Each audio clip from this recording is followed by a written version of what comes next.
Les meilleures choses vont pouvoir commencer. Les meilleures choses vont pouvoir commencer. Comment je suis content. Bon, allez, il faut le dire, les gars. Franchement, cette trêve internationale qui n'en finissait pas, j'en avais marre. J'en avais marre de devoir me lever à 5 heures du matin pour voir Argentine jouer contre le Pérou, pour voir le Brésil jouer contre le Paraguay, etc. J'en avais marre. Je ne dors plus la nuit. Ça va pas. Je préfère regarder la Liga. C'est ce qui compte, c'est le plus important. Les championnats reviennent. C'est ce que je voulais. Je suis content. Salut à tous, bienvenue dans cette nouvelle vidéo pour parler un petit peu. Aujourd'hui les gars, j'ai un challenge pour vous. Aujourd'hui les gars, c'est une petite vidéo juste histoire de s'amuser.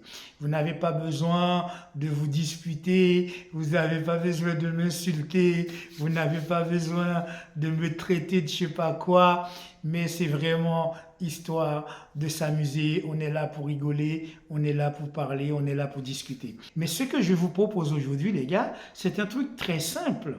Je vous propose sur une liste de 10 joueurs de trouver le prochain ballon d'or de 2024-2025. Je suis persuadé, je suis convaincu que dans cette liste que je vais vous donner se trouve le futur gagnant du ballon d'or 2024-2025, mais pas que. Dans cette liste se trouve également le prochain crack de la nouvelle génération. Si comme moi vous aimez le football, si comme moi vous aimez vous amuser, je vous propose de me dire dans les commentaires pour qui vous avez voté, qui d'après vous dans cette liste de 10 joueurs sera le ballon d'or de 2024-2025. Et si cette personne ne se trouve pas dans la liste, je vous demande de me dire qui verriez-vous à la place de ce joueur dans la liste. Donc, si dans la liste, vous trouvez personne qui correspond, d'après vous, au prochain ballon d'or de 2024-2025 ou tout simplement le prochain crack du football mondial, à vous maintenant de me dire dans les commentaires. À la fin de la vidéo, je vous dirai pour qui moi j'ai voté. Donc il est important de rester jusqu'à la fin pour savoir pour qui j'ai voté. Comme vous avez vu sur la photo, nous avons du beau monde. On a Kylian Mbappé du Paris Saint-Germain. On n'a pas besoin de le présenter. Kylian Mbappé, tout le monde le connaît, c'est un très grand joueur. Actuellement, il joue au Paris Saint-Germain. Très probablement, l'année prochaine, il sera dans un autre club. Je ne sais pas dans quel club, parce qu'avec le football, on ne sait jamais. Il est pressenti pour aller au Real Madrid, mais on ne sait jamais. C'est peut-être Real Madrid, c'est peut-être Barcelone, c'est peut-être un autre club. Je ne sais pas. Et peut-être qu'il restera au Paris Saint-Germain. Quoi qu'il advienne, Kylian Mbappé, pour moi, doit figurer dans cette liste. C'est vrai que Kylian Mbappé n'est pas le joueur que je préfère le plus parce que je trouve qu'il manque à Kylian Mbappé toute une palette, toute une gamme de choses qui est pour moi essentielle pour être vraiment ce joueur. Donc, je peux déjà vous donner l'indice que Kylian Mbappé n'est pas mon choix. Mais peut-être c'est le vôtre. Maintenant, à vous de me dire dans les commentaires pourquoi, si vous choisissez Kylian Mbappé, pourquoi. La deuxième personne sur la liste, c'est Jude Bellingham. Jude Bellingham, joueur du Real Madrid, qui vient du Dortmund, il a 20 ans, il est en train de faire une saison en Liga XXL, 10 matchs joués, 10 buts marqués, 3 ou 4 passes décisives, il est en pleine bourre, il est en pleine forme, d'autant plus que c'est un joueur qui a beaucoup de qualités, beaucoup de palettes entre ses jambes, parce qu'il est capable de jouer à la fois en sentinelle devant la défense, il est capable de jouer en milieu, dans un milieu à 3, à droite, à gauche, et il est capable également de jouer dans un 4-3-3 en attaque sur le côté gauche. Donc en fin de compte, Jude Bellingham, c'est un passe-partout, c'est un couteau suisse, il est capable de jouer partout sur le terrain. Donc c'est un choix excellent, et je trouve que Jude Bellingham, s'il continue comme ça, les jours qui viennent, les années qui viennent, on va devoir compter sur lui. C'est pour ça que je l'inscris dans cette liste. Il y a aussi Rodrigo.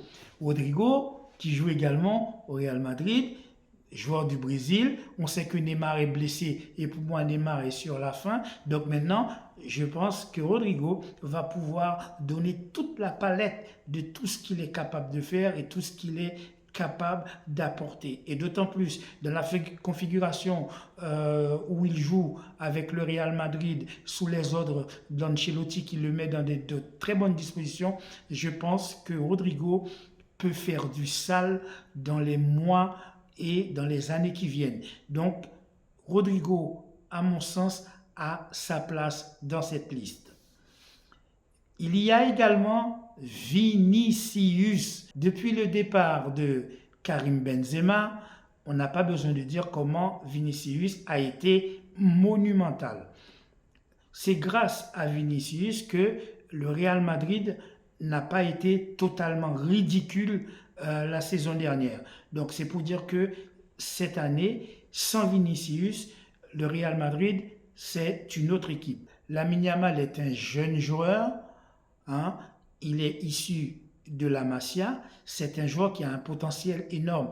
Je n'ai pas besoin de m'étendre sur les performances de Lamine Yamal puisque ça a été dit et répété. Mais je pense qu'il aura besoin, dans les jours qui viennent, de se muscler un petit peu, de prendre de la masse musculaire pour pouvoir supporter les charges des défenseurs et d'être solide sur ses cannes. Mais hormis ça, il fait partie des joueurs d'avenir.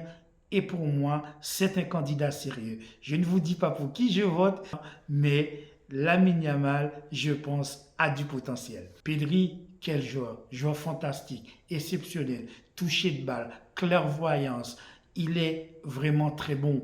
Et Pedri est très jeune. Il a tout son avenir devant lui. Je pense, après avoir été Golden Boy, je pense que Pedri a sa place dans cette liste. Pedri est un joueur cadre du FC Barcelone. Quand il n'est pas là, ça nous fait du mal. Sa présence nous manque. J'espère qu'il va pouvoir revenir très vite de blessure. C'est un joueur également important dans l'équipe nationale d'Espagne. Donc, Pedri a sa place dans cette liste. Mais est-ce que Pedri pourra être cette personne qui va remporter le Ballon d'Or en 2024-2025 et qui sera le crack pour les 10 prochaines années? Surprise! Après Pedri, j'ai décidé de mettre Gavi. Gavi, on se foutait de sa gueule. On disait que Gavi, il est un peu rustique, il est un peu dru. C'est un joueur assez coriace, assez tenace. C'est un joueur qui a de la vivacité. Il aime le box-to-box. Ce n'est pas un joueur très technique. Pourtant, Gavi est en train de montrer qu'il est un joueur exceptionnel. C'est un joueur fabuleux. Il a un coffre monumental. On aurait dit que dans chaque poumon de Gavi, on trouve un N'Golo Kanté. C'est pour dire comment Gavi est endurant. Mais ce n'est pas que. Je pense que Gavi a le potentiel, a les capacités, a les facultés, l'intelligence pour être dans cette liste. Haaland, mais quel joueur! Il n'est pas seulement grand par la taille, il est aussi grand comme joueur. Là, actuellement, il fait clairement honneur à son rang et pour moi, il passe même devant Kylian Mbappé, en tout cas cette saison. Haaland, si Messi ne gagne pas le Ballon d'Or, eh bien pour moi, c'est Haaland qui le mérite plus que tout cette année. Donc c'est pour vous dire à quel point Haaland marque les esprits. Allez, on va continuer de jouer les amis. On a Harry Kane. Le problème d'Harry Kane, c'est qu'il a 30 ans. Il joue à Bayern de Munich et c'est un numéro 9, c'est un avant-centre comme on n'en fait plus de notre époque. Harry Kane, il me fait penser à, par exemple, Luis Suarez. C'est vraiment des avant-centres pur jus. On n'en trouve vraiment pas des avant-centres de métier comme peut l'être Harry Kane. Je peux déjà vous donner un indice, à mon sens. Je pense que Harry Kane ne sera pas Ballon d'Or en 2024 et 2025. Harry Kane étant âgé déjà de 30 ans, il a déjà passé l'âge pour être au sommet de son art. Il reste encore à Harry Kane 4-5 saisons à jouer au plus haut niveau. Donc je ne pense pas que ce sera le joueur de demain. Je ne pense pas non plus qu'il pourra gagner le Ballon d'Or l'année prochaine. En tout cas, ce n'est pas mon candidat, même c'est peut-être le vôtre, je le respecte si c'était le vôtre. Mais je ne pense pas qu'il sera le Ballon d'Or de 2024-2025 et qu'il sera le crack pour les 10 prochaines années. Et il reste en 10e position Arda Güler, joueur du Real Madrid d'origine turque. Ce joueur est extraordinaire. Il me fait penser à un joueur qui s'appelle Ozil, qui était également un joueur turc de très très haut niveau, mais malheureusement, on sait comment il a terminé. Il n'a pas gagné non plus de ballon d'or. Il n'a pas gagné énormément de titres. Il a gagné quelques titres majeurs, mais ça n'a pas été non plus un joueur phénoménal. Donc en 1, nous avons Kylian Mbappé. En 2, Jude Bellingham. En 3, nous avons Rodrigo. En 4, Vinicius. En 5, Lamine Yamal. En 6, Pedri. En 7, Gavi. En 8, Haaland. En 9, Harry Kane. En 10, Arda Güler. Pour moi, le joueur qui a la possibilité de gagner le Ballon d'Or l'année prochaine, pour moi, ce sera Haaland. Je pense que Haaland, en tant qu'attaquant, il a vraiment toutes les chances de gagner le Ballon d'Or l'année prochaine. Pourquoi? Parce qu'il joue à City, il est entouré des joueurs super importants, il est bien servi, il a un entraîneur qui le met dans de bonnes dispositions, il a des joueurs qui le servent dans de bonnes dispositions, c'est un joueur assez humble, c'est un joueur travailleur, c'est un joueur qui a du potentiel. S'il n'est pas blessé, pour moi, l'année prochaine, Haaland sera Ballon d'Or. Mais Haaland ne sera pas le phénomène des 10 prochaines années. Mon choix du joueur pour la prochaine décennie, j'en retiens 2. Je pense que Lamine Yamal et Arda Güler sont vraiment les 2 pépites qui pourront devenir l'un des meilleurs joueurs des prochaines décennies. Je pense que ces 2 joueurs-là ont vraiment toute la capacité pour bousculer le football mondial. Et si je devais retenir qu'un seul de la liste des 10 joueurs, bien que je sois un ardent supporter du FC Barcelone, je dois reconnaître pour moi le joyau, ce joueur qui pourra devenir, s'il n'est pas blessé, il continue à faire ce qu'il fait, je pense que Arda Güler sera le joueur le plus important des prochaines décennies dans le football. Voilà, je vous donne mon pronostic. Ce sera à vous de me dire qui est votre chouchou dans la liste des joueurs que je viens de donner. Si votre chouchou n'est pas dedans, ce n'est pas grave. C'est à vous de me le dire dans le commentaire. Qui voyez-vous dans les 10 prochaines années? C'était juste une petite vidéo pour s'amuser, pour rigoler tous ensemble.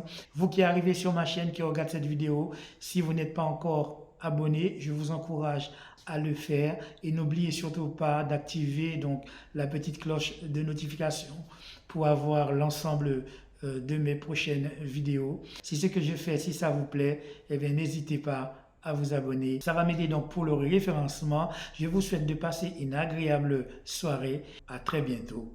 Ciao.